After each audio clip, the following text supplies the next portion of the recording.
My name's Todd Huber. I'm the founder and the director of the Skateboarding Hall of Fame. What sparked within you to start this? And the reason that I started the Skateboarding Hall of Fame was I was in Florida and I saw there was a water ski Hall of Fame off the highway. It started me thinking about that skateboarding I don't think has a Hall of Fame. And then I started thinking about the people that I used to love when I was a kid, like Tony Alva, Bruce Logan, like people that I looked up to. And I was like, wow, those guys are sort of forgotten, you know, in comparison. There's no hall, there's no building where there's people like honoring these guys. I'm gonna start it.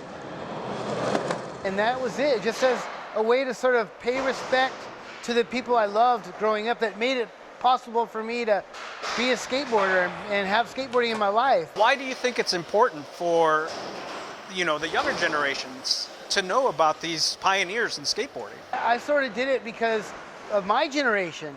And I hope that beyond me and the younger people have an appreciation for their heroes as well. A lot of kids think Tony Hawk invented skateboarding. Just for that reason alone, you know, to show them, no, not even close. Like skateboards started with like roller skates nailed to like a piece of wood, but all these boards in this side of the museum, they're all made before 1962 out of roller skates. And a lot of people don't realize when skateboarding became skateboarding, you couldn't buy a skateboard. If you wanted to skate then, you had to get a roller skate, saw it in half, nail it to wood. And so the thing about skateboarding, no one really knows when it started. You can't say it started in this year, in this place, by this person, because all those are unknown. How did you get started? What was the first board or the first item that you got? Yeah, that's a good question too. And I know it. Can't see it from here, but there's a red board with 2 white stripes on it. The second one down with the black dot, that's the first board I ever got. It's called a Surfin' Susie. And I got it at a flea market like in 1989 in Ventura at the fairgrounds. And that was my first one, but the Surfin' Susie, I've only seen one other one ever. It was really, really weird that my first one was a very rare one, as opposed to the Shark, which you see all over the place. The Hall of Fame, you started that from ground zero. Yeah. How many inductees have come up so far? There's 133 inductees. It started with four people the first year, and then the last year we had like, I'm looking over there because there's a list, like 15 people. Our inductees are kind of a reflection of the popularity of the sport in the history. John Cardiel is a skater, you know, a little bit newer generation than like Tony Alva or whatever.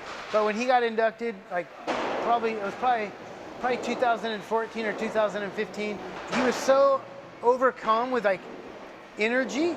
He gave a speech. I want to thank you. I want to thank you. I want to thank you. Like 3 or 4 people, and he just went. And I just want to thank you, skateboarding. And he did a primal scream, like, thank you, skateboarding, and walked out. It was incredible. Like, and it wasn't planned. It was just he just didn't know what else to do. It was just like ah. We have a library of books, magazines, and videos that's available to anyone. You can come here anytime you want and say, I need to look at Thrasher from '84 or Transworld '93, whatever you want. We have a public library, and I think that's really cool to have.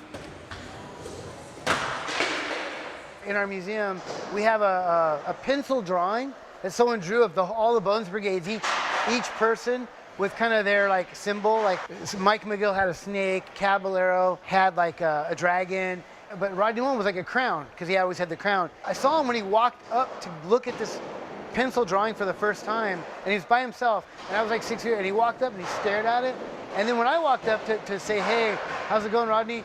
He looked over and he was crying, and I said, it caught me off guard. I said, are you crying? And he said, I had so much come back to me when I saw that photo. Like everything, my whole life in skateboarding came before me in one split second. And it was really heavy. And I was like, I don't know what to say. And I was like, oh, well, the artist, you know, I just changed the subject to the artist took 40 hours to draw it. And like, that was my only real memory of him, like being overcome by something in skateboarding. And he's a more behind the scenes guy. My goal is to leave this all behind forever, for the next generations. And I think you'd come in here, you'd see a place that's made by people that love skateboarding.